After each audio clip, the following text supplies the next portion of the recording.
A doutrina de Cristo na história, até o Concílio de Calcedônia. Você já parou para pensar como Jesus pode ser Deus e homem ao mesmo tempo? Essa pergunta não é de hoje. Desde o início do cristianismo, essa questão gerou debates, controvérsias e até divisões, mas também resultou em respostas incríveis que moldaram a nossa fé. Hoje vamos falar sobre como a igreja primitiva lidou com esse desafio e como chegamos ao entendimento atual sobre quem é Jesus Cristo. Vamos juntos! Se você gosta desse tipo de conteúdo, já se inscreva no canal para não perder nenhum vídeo como esse. Vamos ao vídeo. Quem é Jesus? Os primeiros debates. Nos primeiros tempos do cristianismo, Jesus era adorado como Filho de Deus e Filho do homem.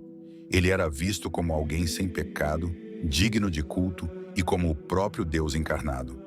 Mas você pode imaginar a confusão? Afinal, como pode alguém ser 100% Deus e 100% homem? No começo, os cristãos estavam mais preocupados em viver sua fé do que em explicar teologicamente quem Jesus era. Só que, com o tempo, essas perguntas começaram a aparecer. E quando surgiram as controvérsias, a igreja teve que se posicionar. Negação da divindade de Cristo. Entre os primeiros cristãos, havia os ebionitas.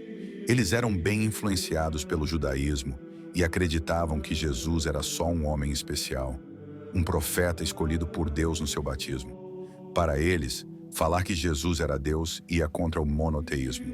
Outros grupos, como os alogi, até reconheciam que Jesus era miraculoso, mas ainda assim, apenas humano. E sabe o que aconteceu? Os líderes da igreja logo perceberam: se negarmos a divindade de Jesus, a nossa fé perde o sentido. Então, apologistas, que eram como os defensores da fé da época, começaram a argumentar que Jesus era, sim, Deus.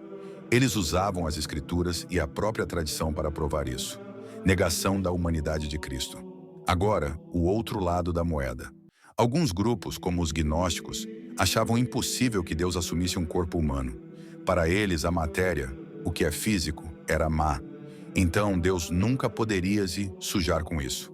Esses grupos diziam que Jesus era só um espírito que parecia ser humano, ou que ele deixou o corpo antes da crucificação.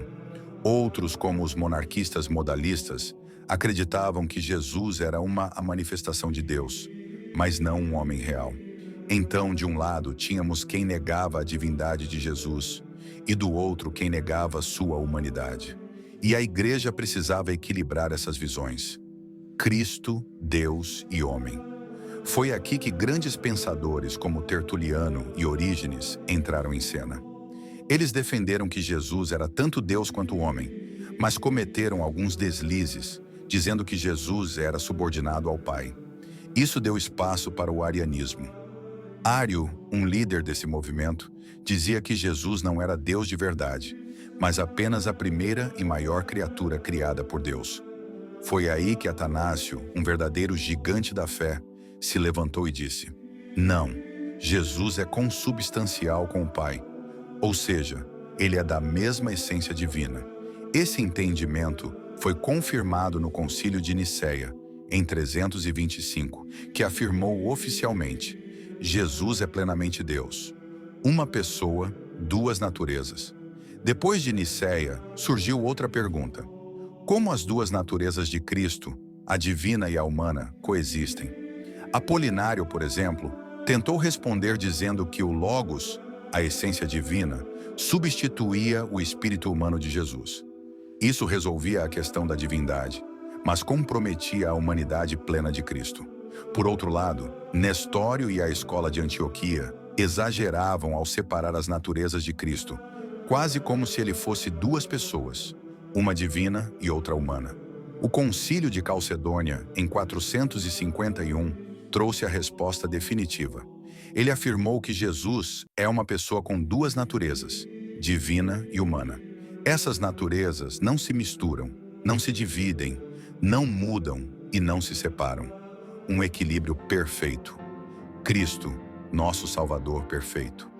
Esses debates podem parecer complicados, mas veja a beleza disso.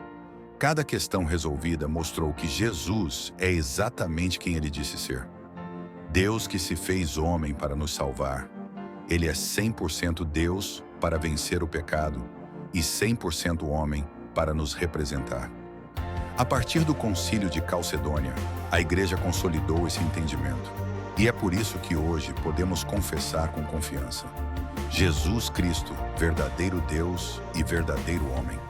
Se você gostou desse conteúdo e quer aprender mais sobre história da Igreja e teologia, siga o canal, deixe seu comentário e compartilhe com alguém que também precisa conhecer mais sobre Cristo.